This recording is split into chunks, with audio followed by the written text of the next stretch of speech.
안녕하세요. 반갑습니다.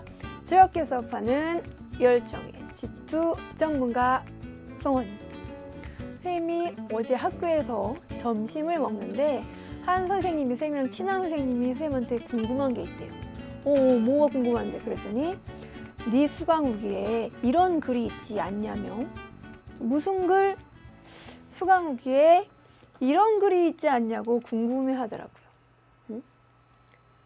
대문 사진이랑 실제가 많이 달라요. 헐, 낚임.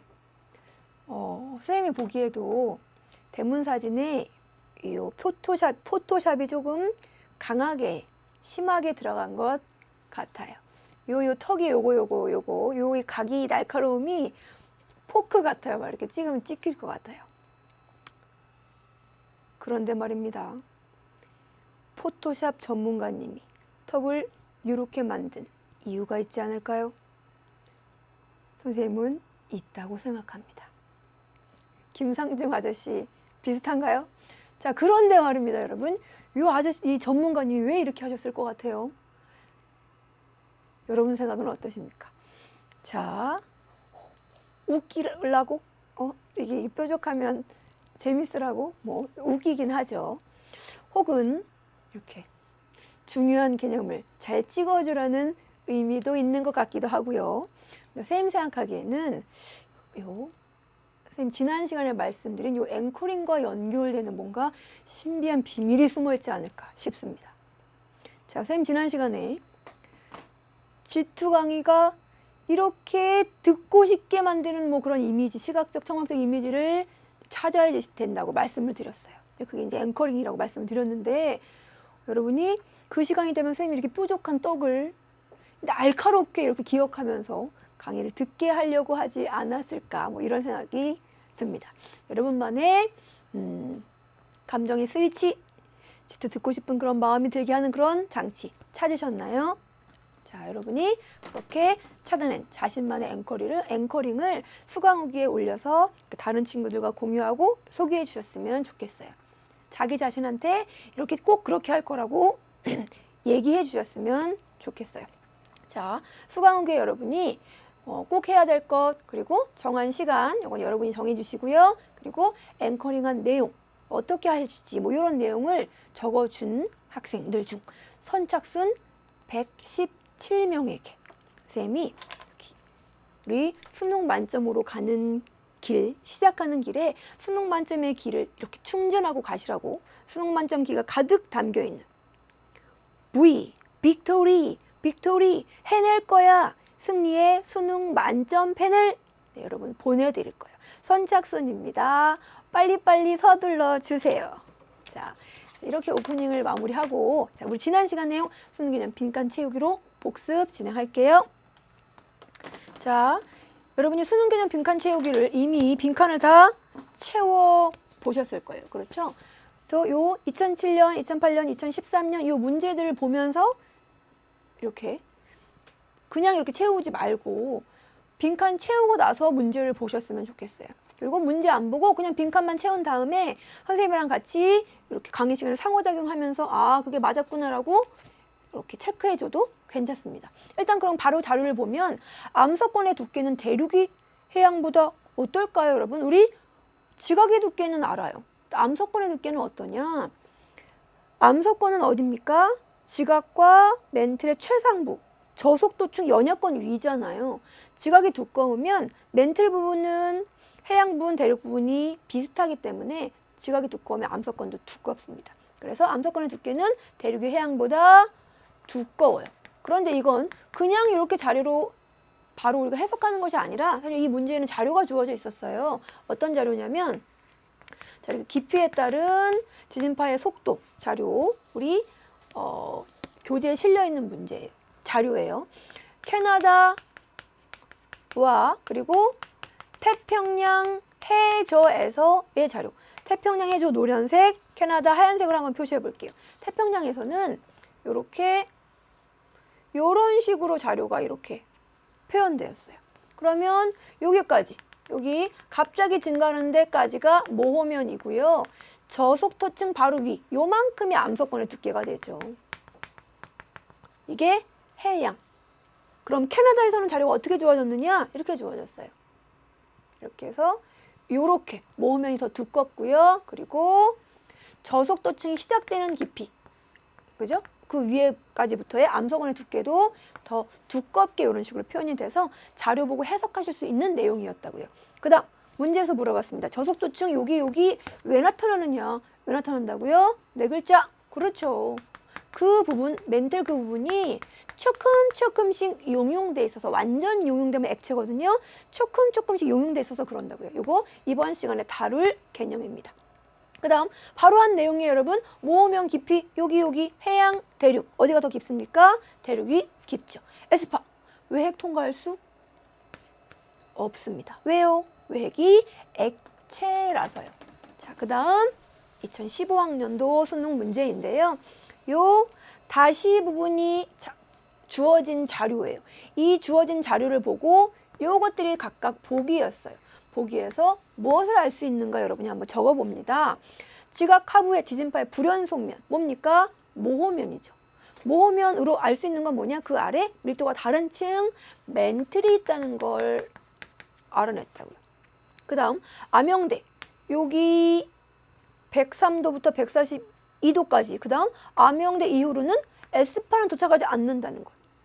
피파만 도착한다는 것. 뭘 의미하죠? 에스파가 소멸됐고요. 피파의 속도는 뚝 떨어졌습니다. 그렇죠? 바로 액체 상태의 핵, 외핵의 존재를 지시한다고요.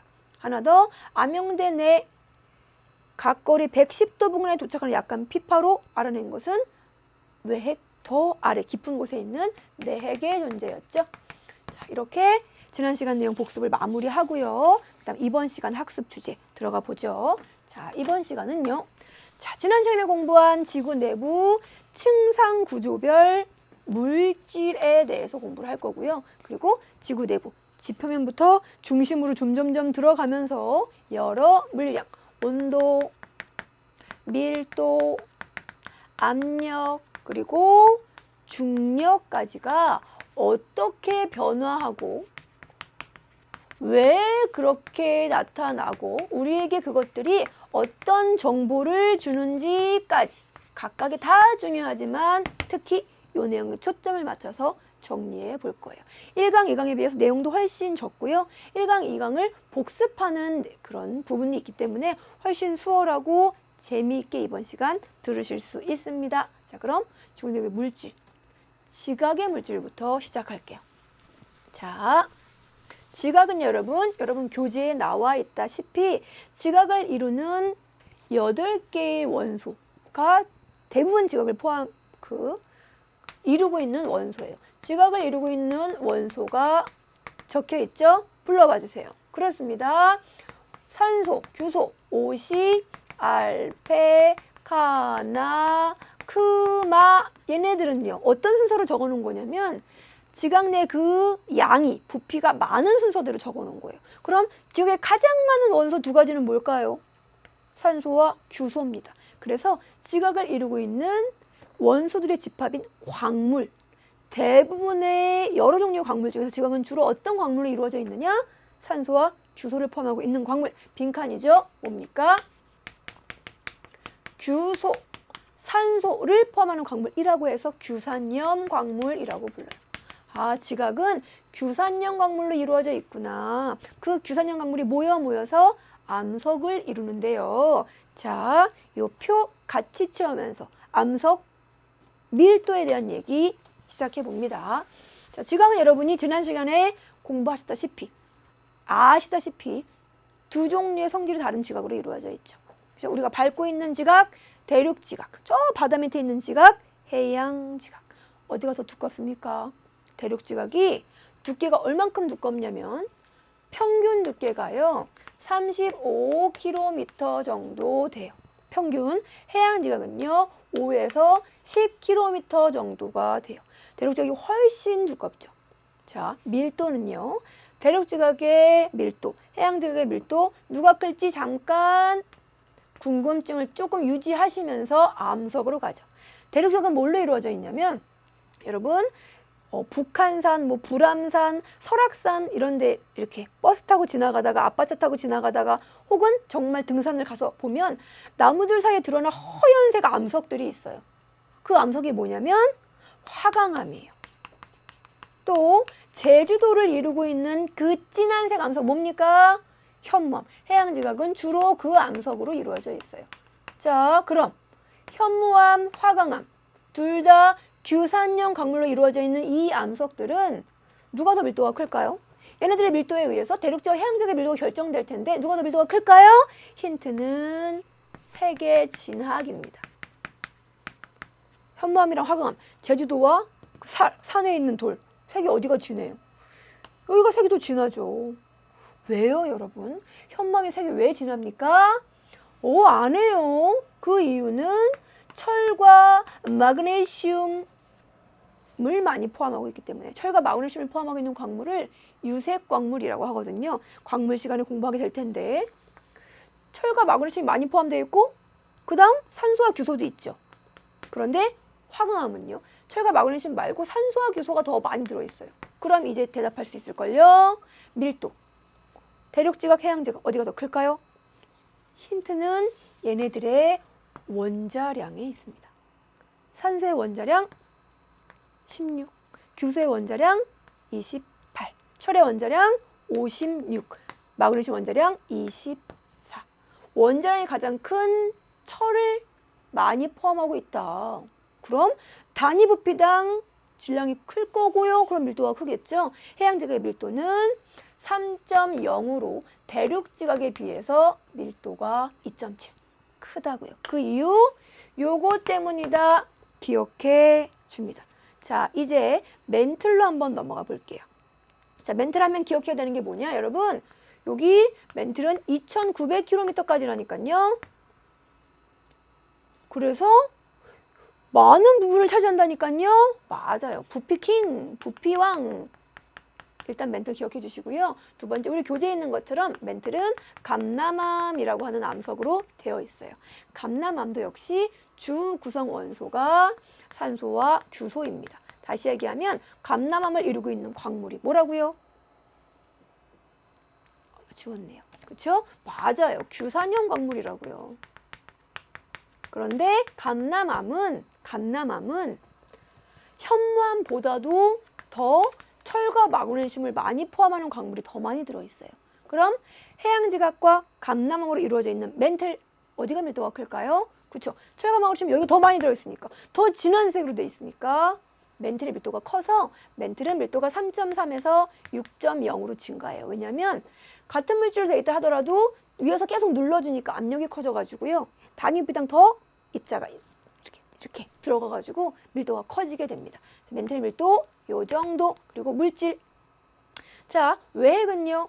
여기 5,100km 레만 명까지인데요. 외핵과 내핵은 같은 성분 철 화합물로 되어 있어요.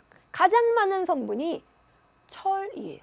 성분은 똑같아요. 그런데 외핵의 밀도는요. 9.9부터 12.2까지. 내핵의 밀도는 12.8부터 13.1까지. 수치를 정확하게 기억하실 필요는 없지만 내핵의 밀도가 외핵보다 크구나. 그리고 차이가 있어요. 불연속적으로 변한다고요. 선생님 성분이 똑같은데 이렇게 밀도가 왜 달라요? 여러분 왜 다를까요? 일단 액체, 고체 상태가 다르고요. 그리고 내핵이 더 아래 있으니까 압력이 더 크겠죠? 더 많은 압력을 받았고요. 그런데 이렇게 나온 보기가 있었어요. 수능 문제에. 외핵과 내핵의 밀도가 차이 나는 이유는 화학 성분 때문이다. 화학 성분의 차이 때문이다. 화학 성분은 거의 같다니까요. 그거 아니고 얘네들 때문이다. 여야 된다고요.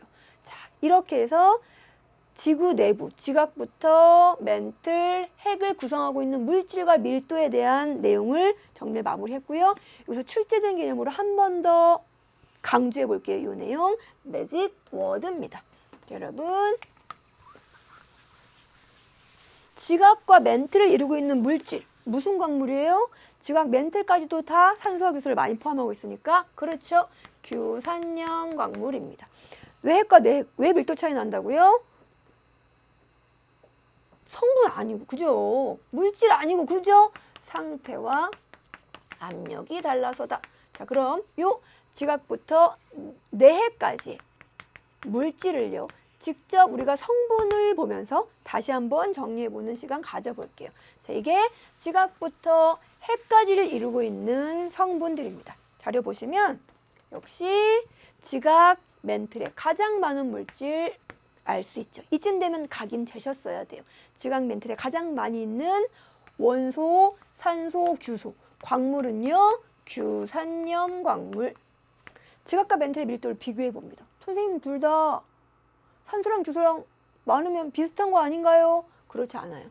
멘틀은 산소 규소가 지각보다 조금 적게 들어있고, 그 대신에 밀도가 큰 철 더 많이 들어있게 돼요. 그러니까 멘틀 밀도가 크죠. 그리고 압력 때문에 더더더 커지고요. 자, 여기서 알아야 될 내용. 지각에서 멘틀로 가면 밀도 증가하고요. 멘틀에서 핵으로 가면 또 밀도가 이렇게 큰 물질이 농축되어 있으니까 밀도가 증가해요. 지난 시간부터 계속 말씀드렸듯이 지구 내부로 계속 들어갈수록 밀도는요, 계속 증가합니다.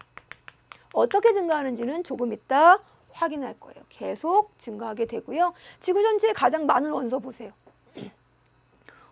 가장 많은 부분이 멘틀이라면서요. 멘틀에 가장 많은 원소인 산소와 규소가 아니고요. 가장 많은 원소는 철이에요.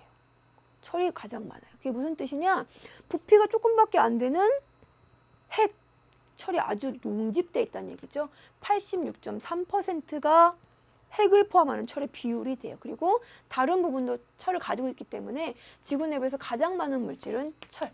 의미는 핵에 농집되어 있다는 걸 의미하게 됩니다. 이렇게 해서 지구 내부 지각부터 핵까지의 물질에 대한 내용을 마무리하고요. 이제 지구 내부의 물리량으로 넘어가 볼게요. 자, 지구 내부의 물리량, 온도, 밀도, 압력, 그리고 중력까지를 공부하기 전에 우리가 알고 있는 내용에서 한번 이렇게 끄집어 내 볼게요. 자, 여러분, A, B, C, D층 각각 이름 적어봅니다. 그렇죠? 지각, 멘틀, 외핵, 내핵. 그것을 통과해가는 지진파의 속도 그래프예요. 자, 지진파의 속도가요, 여러분, 어디서 가장 크게 변한다고요? 여기요, 여기 멘틀과 외핵의 경계 구텐베르크면에서 가장 크게 변한다고요. 2900km입니다. 그죠? 그리고 모호면도 그렇고 레만면도 그렇고 지진파의 속도는 변하긴 변하는데 불연속적으로 변해요. 지진파의 속도는 불연속적. 이렇게 부드럽게가 아니라 막 이렇게 팍팍팍 이렇게 증가한다고요. 자, 지진파의 속도의 불연속성과 가장 비슷한 물량을 갖는 물량이 뭘까요? 온도 요래 압력 요런 식으로, 밀도는요 훅훅훅. 불연속적인 변화를 갖는 것 밀도네요. 지진파의 속도랑 가장 밀접한 관련을 갖는 것 밀도예요. 지진파의 속도 불연속으로 우리는 지구 내부가 층상구조로 이루어져 있다는 걸 알아냈어요. 그 층상구조는 무엇의 층상구조냐? 밀도의 층상구조라고요. 지구 내부 물리량 중에 층상구조를 지시하는 요인이 밀도라고요. 자, 그런 내용과 함께 이제 온도부터 각각을 이제 시작해 보도록 합니다. 자, 여러분, 바로 질문부터 한번 드려볼게요. 자, 지표면부터 지구 중심으로 쭉쭉쭉 들어갈수록 각각의 지점에서의 온도는 어떻게 변화할까요? 지구 내부로 갈수록 지구 내부의 온도는 어떻게 될까요? 이 그래프, 앞에서 본 그래프에서도 볼 수 있듯이 증가합니다. 왜 깊이 들어갈수록 지구 내부의 온도는 증가할까요? 지구 내부에는 방사성 동위 원소가 있어요. 그게 붕괴되면서 열을 내놓기도 하고요.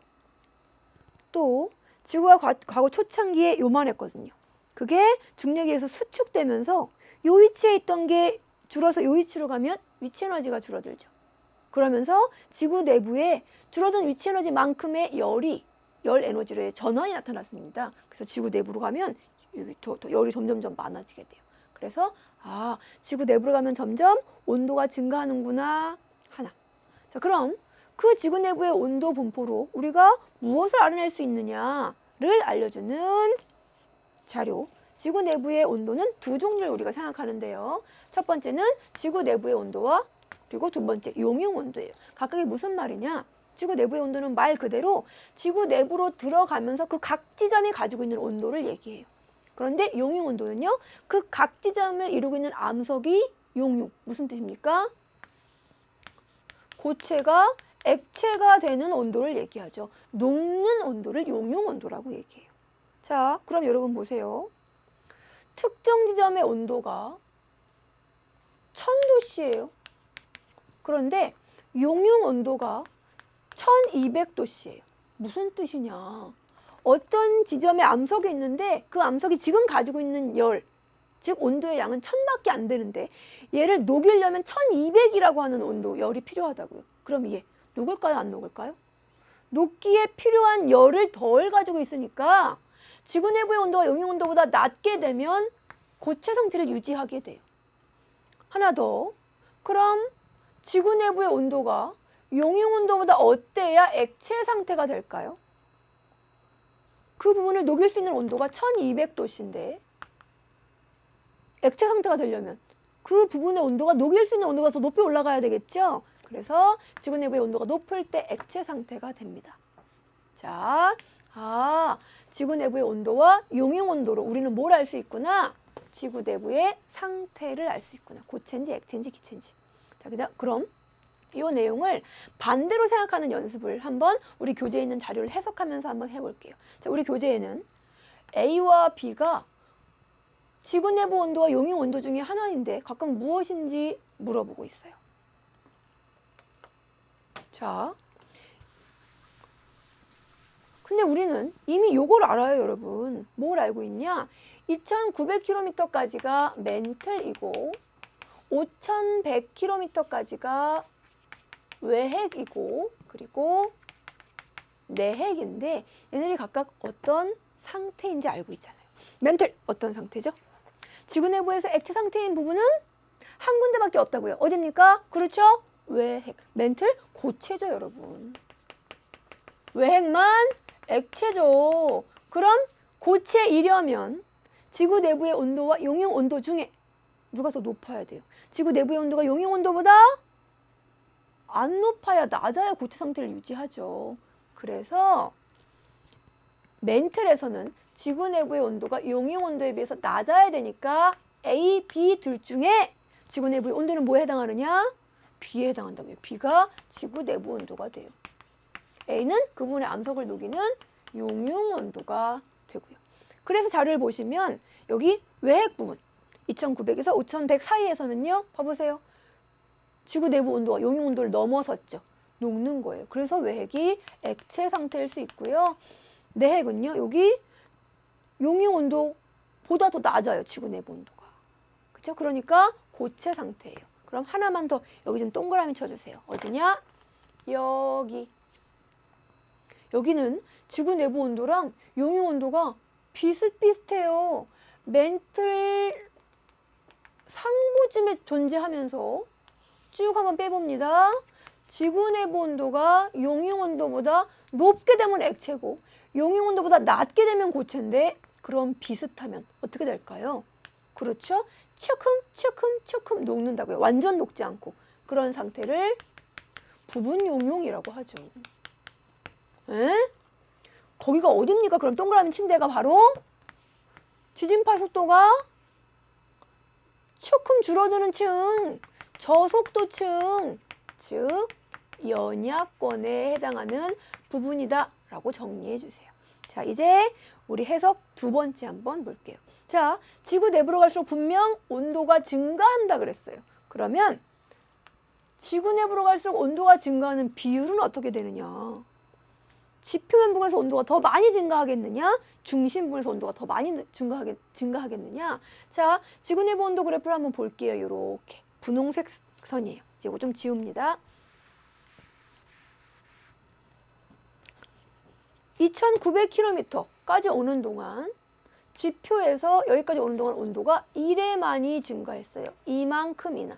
그런데 비슷한 깊이 요 정도까지 오는 동안은 온도가 요만큼밖에 증가하지 않았고요.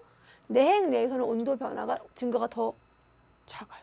오, 온도가 증가하긴 하는데 증가하는 비율은 지금 어떻게 되고 있나요? 이랬다가 요랬다가 요렇게 감소하고 있다고요. 자, 그래서 빈칸 채워줍니다. 해석. 지구 내부로 갈수록 온도가 증가하긴 하지만 온도가 상승하는 비율은 지구 내부로 갈수록 그렇죠. 감소한다고요. 그러면 괄호 한번 쳐보고요. 지각, 멘틀, 핵에서 지온 상승률을 한번 비교해 보세요. 어디가 온도가 가장 많이 증가한다고요? 지각이죠. 그리고 핵이 제일 적게 증가한다고요. 이해 가십니까? 선생님, 왜 지각이 가장 온도 증가가 큰가요? 왜냐하면 지각에 방사성 동위원소가 많아서 그래요. 방사성 동위원소가 많아서 굉장히 열 공급이 활발하기 때문에 지표면에서 조금만 내려가도 온도가 확확 늘어나는데 핵에는 초창기 가지고 있는 열 이외에 방사성 동위원소에서 공급된 열이 없기 때문에 그렇습니다. 자, 이렇게 온도에 대한 내용 정리를 모두 마무리하고요. 이제 밀도로 넘어갑니다. 자, 여러분, 밀도 그래프인데요. 선생님이 하나 더 자료를 끼워 넣었어요.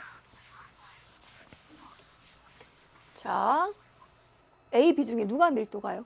밀도가요? 누가 밀도게요? 맞아요. 불연속적 기억나십니까? 지진파의 속도 불연속적 변화를 가져온 요인. B가 밀도예요. 그럼 A는요?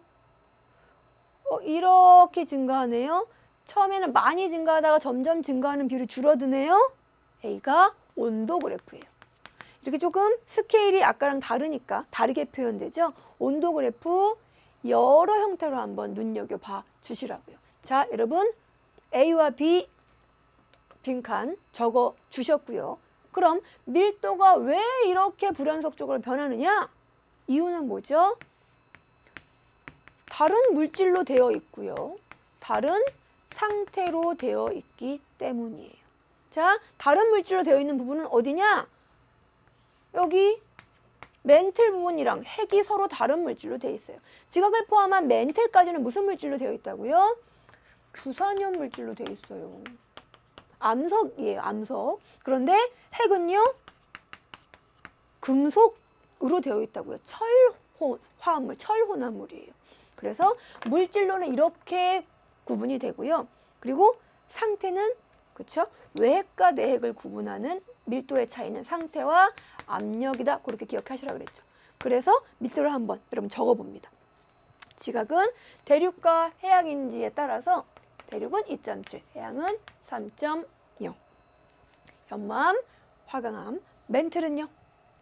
감남암으로 되어 있는데 깊이 많이 들어가니까 압력 차이 때문에 밀도가 이렇게 연속적으로 증가하게 돼요. 멘틀에서 외핵까지 밀도가 아주 크게 변합니다.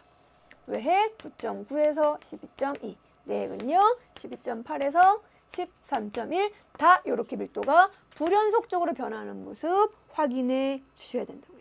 자, 그럼 각각 온도와 밀도, 우리가 이것들을 통해서 알 수 있는 정보가 그럼 무엇이냐? 뭐 알 수 있다고요? 온도는 여러분 빈칸 채웁니다. 지구 내부의 상태 알 수 있어요. 그렇죠? 밀도는요? 지구 내부가 이렇게 층상구조로 되어 있다는 걸 알 수 있죠. 거꾸로 반대로 지구 내부의 층상구조 알 수 있는 정보 뭐라고요? 밀도라고요. 지구 내부의 상태 알 수 있는 것, 고체, 액체, 기체 두 종류의 온도죠. 자, 이렇게 해서 또 다른 물리량 밀도도 마무리하고요. 이제 압력과 중력으로 넘어갑니다. 자, 하나는 중력 그래프, 하나는 압력 그래프예요. 어떤 게 압력일지 여러분 한번 생각해 보세요. 잠깐 멈추고. 자, 압력 정의부터 출발할까요? 압력이 뭐예요? 압력, 누르는 힘. 자, 지표면에서 지구 중심으로 들어가요. 그러면서 여기 지점, A 지점, B 지점, C 지점을 한번 설정해 놓을게요. A 지점에서는 압력이 요 위에 있는 물체가 누르는 힘이 되고요. B 지점에서는 압력이 얘네가, C 지점에서는 얘네가 누르게 되죠. 그럼 압력은 깊이 들어갈수록 어떤 변화를 갖게 될까요? 계속 누르는 것들이 많아지니까 무조건 증가하죠. 압력은 계속 증가해요. 그럼 C, D 중에 누가 압력 그래프일까요? 맞아요. D가 압력 그래프입니다. 자, 압력 그래프 한번 분석해 볼게요. 자, 어떤 특징을 가지고 있느냐? 압력은요. 자, 지구 내부로 갈수록 압력이 증가하긴 하는데, 자, 모습을 보니까 이렇게 무슨 모양 같아요? 어떤 문자 같아요? 그렇죠. 약간 S자 형태를 이렇게 뜨고 있다고요. 아, 압력은 S자 모양 비슷하구나. 그런데 S자 모양이라고 하는데 여기 부분이 이렇게 기둥 부분이 있다고요. S자에는 기둥. 그게 뭐냐? 여기 다른 지역에 비해서 요만큼 깊이 들어갈 때는 압력이 요만큼 정도 증가하는데 외핵 부분에서는 여러분 보세요. 압력이 이렇게 많이 증가하고 내핵에서는 요만큼이에요. 그 S자의 기둥 부분에 해당하는 부분이 외핵이라고요.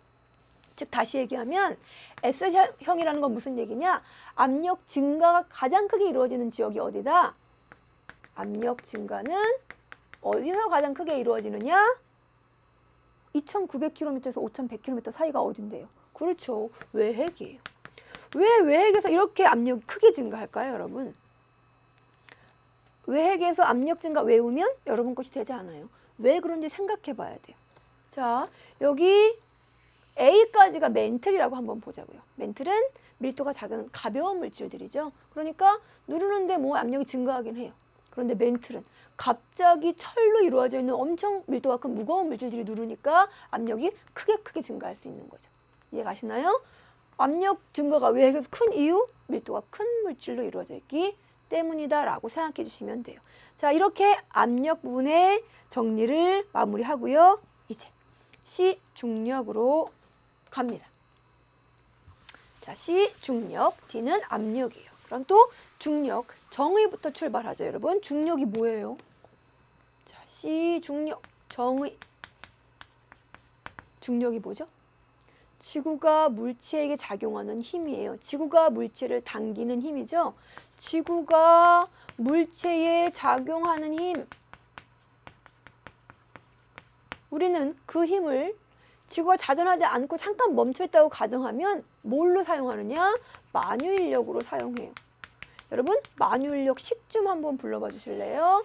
자, 지구 중심부터 표면까지의 거리, 즉 반지름 R이라고 하고요. 지구 질량을 라지 M, 지구가 영향을 미치는 물체 질량을 스몰 m이라고 하면 지구가 이 물체에 작용하는 힘인 만유인력은 그렇죠. R 제곱분의 라지 M 곱하기 스몰 m, 중력 상수까지 곱해줘야 돼요. 자, R을 요 R로 바꿔줄게요. 요렇게. 자, 그럼 한번 가볼까요? 역시 아까와 똑같은 방법으로 중심으로 한번 들어가 보죠. A, B, C. 자, 물체가 여기 있을 때, 표면에 있을 때는 지구 전체가 이 물체에게 중력을 작용합니다. 그러면 기어 들어가서 이 물체가 A 지점에 있게 돼요. 그럼 중력이 커질까요? 작아질까요? 자, A 지점에 물체가 있게 되면 이 A 지점에 중력을 작용할 수 있는 지구의 부분은 요 아랫부분에 해당하게 되고요. 그러면 기어 들어가면서 2번 깊이 들어가면서 만유인력을 미치는 지구의 반지름도 줄어들고 질량도 줄어드는데 어떤 변화가 더 큰지에 따라서 중력 변화를 가늠해 볼 수 있거든요. 여러분 보시면 자, 이리로 내려가요. 이렇게. 그러면 영향을 미치는 반지름 줄었죠. 반지름이 줄면 작용하는 힘인 만유인력은 어떻게 돼요? 증가하게 되죠. 근데 질량도 또 같이 줄어든단 말이죠. 그런데 여러분 자료 보시면 표면부터 2900km, 구텐베르크면 맨들과 외핵 사이 여기까지는 중력이 증가해요. 이걸로 우리는 깊이 들어가는 동안 지구의 질량이 감소되는 효과와 반지름이 줄어드는 효과 중에 어떤 게 더 많은 영향을 중력에 미치는지를 알 수 있죠. 뭡니까? 얘예요. 질량 감소 효과가 더 적다고요. 이게 더 크다고요. 그래서 결국 중력이 여기까지는 증가하고 있잖아요. 그런데 여기서부터는 구텐베르크 이후부터는 다시 자리로 올까요? 다시 물체가 더 들어갑니다. 안으로 더 들어가서 외핵으로 가니까 반지름도 줄고 질량도 주는데 중력이 줄어들고 있어요. 그건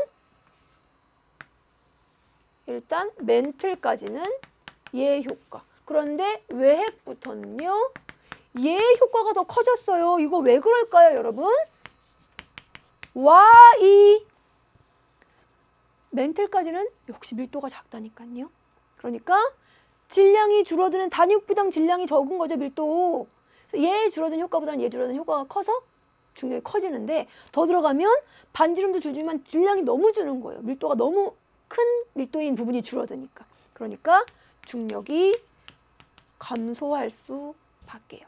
그러면 아예 더 들어와서 물체가 중심으로 와요.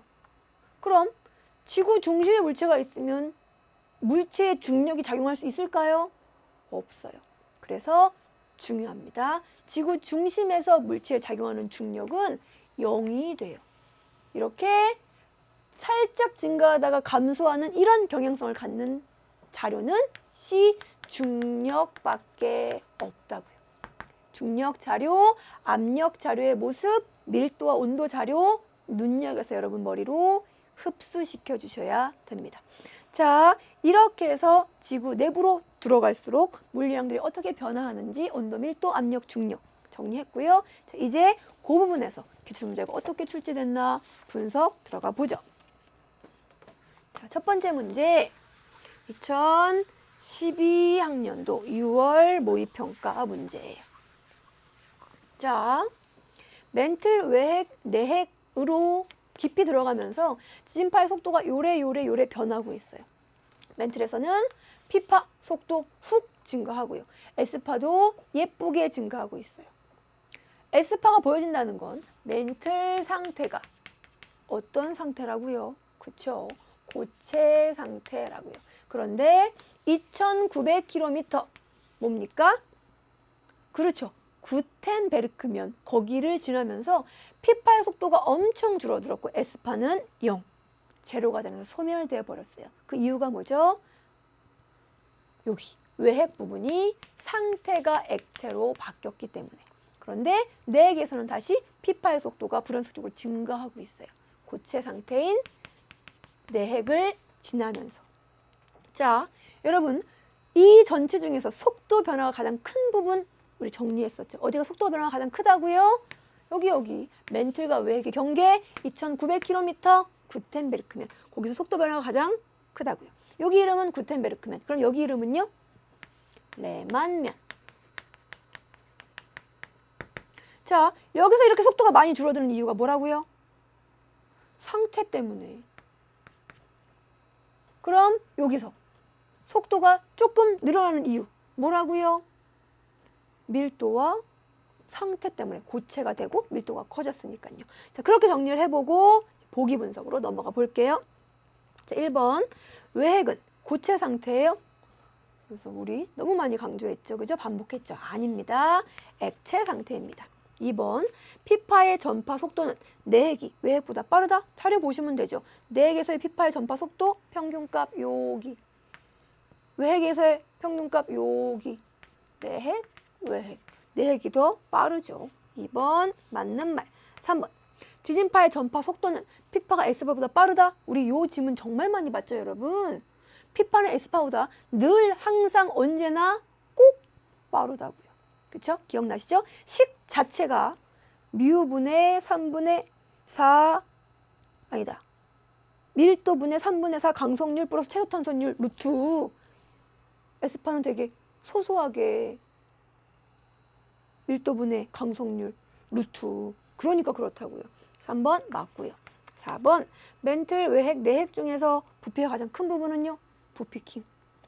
사과의 과육 부분에 해당하는 부분. 멘틀. 그죠? 멘틀 맞아요. 몇 퍼센트나 됩니까? 83%에 해당해요. 그럼 핵 부분은요? 16% 정도에 해당하고요. 나머지가 지각. 5번 멘틀과 외핵의 경계면에서 지진파의 전파 속도가 급격하게 변한다? 가장 급격하게 변하죠. 여기 요래서 상태가 변해서 다 맞았네요. 답은 틀린 것 1번을 고르는 문제였습니다. 자, 이제 2번으로 넘어가죠. 자, A층, B층, C층이 각각 지구 내부 충성구조 중 어딘지 적어보세요, 여러분.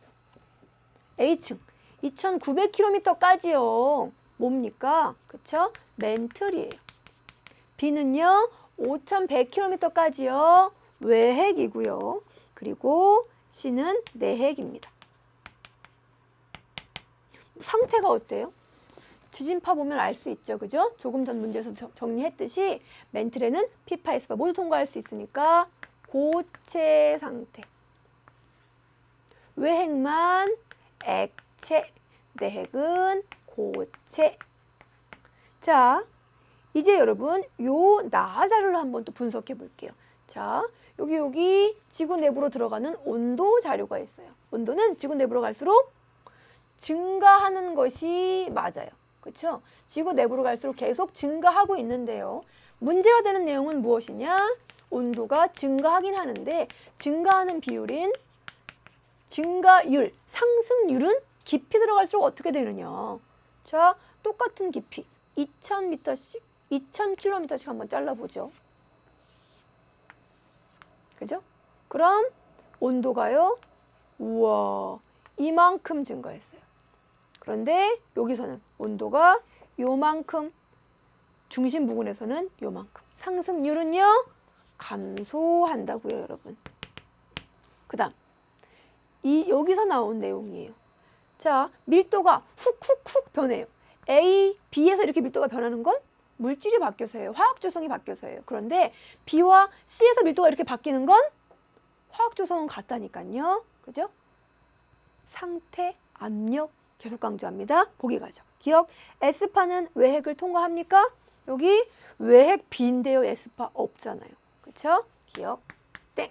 니은, 깊이에 따른 온도 상승률은 A 구간이 B 구간보다 큽니까? 지표에 가까울수록 온도 상승률이 커요. 가장 큰 구간은 그래서 지각이라고요. 디귿, B와 C, 외핵과 내핵이죠. 경계에서 밀도가 급격하게 변하는 이유는 물질, 화학 조성 아니라니까요. 니은만 정답 2번입니다. 자, 같은 맥락의 2009 대수능 문제. 요 자료. 그쵸? 친숙하죠? 선생님이 우리 교재에 사용한 자료예요. 자, 가자료는요, 깊이에 따른 지구 내부의 온도와 용융 온도를 A, B 순서 없이 안 알려주고 넣어놨어요. 나자료는요, 깊이에 따른 지구 내부의 압력과 밀도 자료예요. 일단 가자료에서 지구 내부 온도와 용융 온도 찾으려면, 그쵸? 뭐 봐야 된다고요? 온도가 우리가 알 수 있는 정보, 상태부터 먼저 적어 놓으셔야죠. 그쵸? 여기 2900km까지 멘틀이죠. 무슨 상태? 고체 상태. 5100km까지 외핵이죠. 여기가 액체 상태, 내핵은 고체 상태예요. 고체 상태이려면 그 지역의 온도, 지구 내부 온도, 그 지역의 암석을 녹이는 온도, 용융 온도 중에 누가 더 높아요? 지구 내부의 온도가 더 높아버리면 용융 온도보다 더 넘어서 버리면 녹죠. 고체로 그대로 있다는 얘기는 못 넘어섰다는 얘기예요. 지구 내부 온도가 더 낮아야 된다고요. 그래서 A가 더 높은 온도, 용융 온도에 해당하고요. B가 지구 내부의 온도에 해당해요. 그래서 외핵 부분에서 이렇게 검산 들어가주면 외핵은요, 지구 내부 온도가 용융 온도보다 높아졌으니까, 그쵸? 액체 상태가 됐죠. 액체 상태인 부분, 여기서는 지구 내부의 온도가 용융 온도보다 높습니다. 확인했어요. 고체는 멘틀과 같은 경향성을 갖겠네요. 자, 가자료 분석 마무리했고요. 나자료로 갈까요? 하나는 밀도, 하나는 압력이래요. 여러분, 밀도 하면 뭘 떠올리셔야 되냐면 불연속적인 변화를 떠올리셔야 돼요. 불연속적으로 어떻게 되냐면 계속 이렇게 증가해 준다고요. 그래서 C가 밀도입니다. 가장 지구 내부의 층상 구조에 대해서 많은 내용을 반영하는 물리량이죠. D는 뭐예요? D는 요래요래 S자 모양을 갖는 외액에서 많이 변하는 압력이에요. 지구 내부로 갈수록 계속 증가하는 물리량, 압력, 밀도, 온도. 중력은 살짝 증가하다가 감소하게 되죠. 자, 그럼 이제 보기 분석을 한번 들어가 보죠. 1번, A는 지구 내부의 온도다. A가요. A는 용융 온도. B가 지구 내부의 온도죠. 2번, B로부터 지구 내부의 온도입니다. 외핵과 내핵의 물질을 알 수 있어요. 여러분, 외핵과 내핵의 물질을 아는 건 굉장히 복잡해요. 우리 1강에서 지구 내부를 조사하는 여러 방법, 직접 간접적인 방법들을 공부했거든요.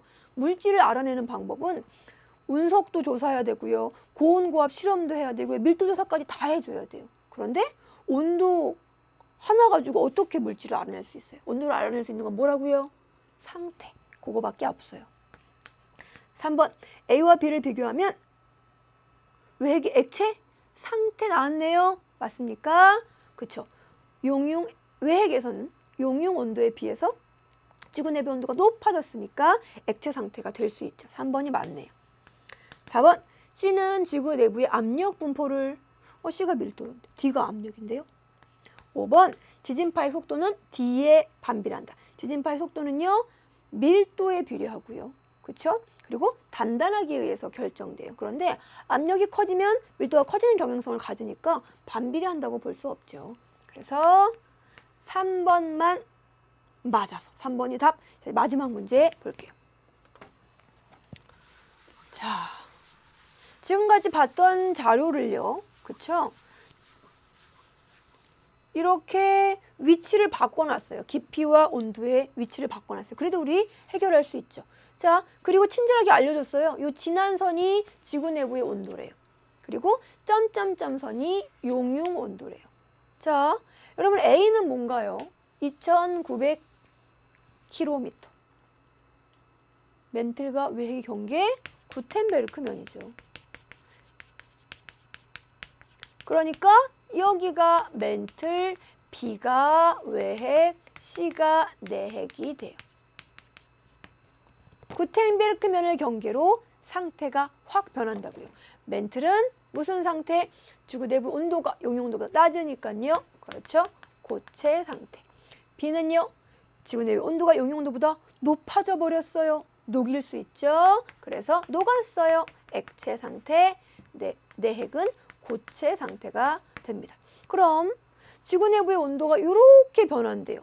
B와 C. 어디서 지구 내부의 온도가 증가하는 비율이 커요? 깊어질수록 증가하는 비율은 작아지니까 온도가 증가하는 비율, 온도 상승률은요. C에서 더 작죠. B가 더 크게 된다고요. 자, 이렇게 한번 분석해 놓고 보기 분석 들어가 보죠. 기억. A는 멘틀과 핵의 경계 2900km. 구텐베르크면 멘틀과 핵의 경계. 이제는 여러분 것이 되셨어야 돼요. 이거 맞는 설명. 니은. B는요. 여긴데요. 왜 핵인데요?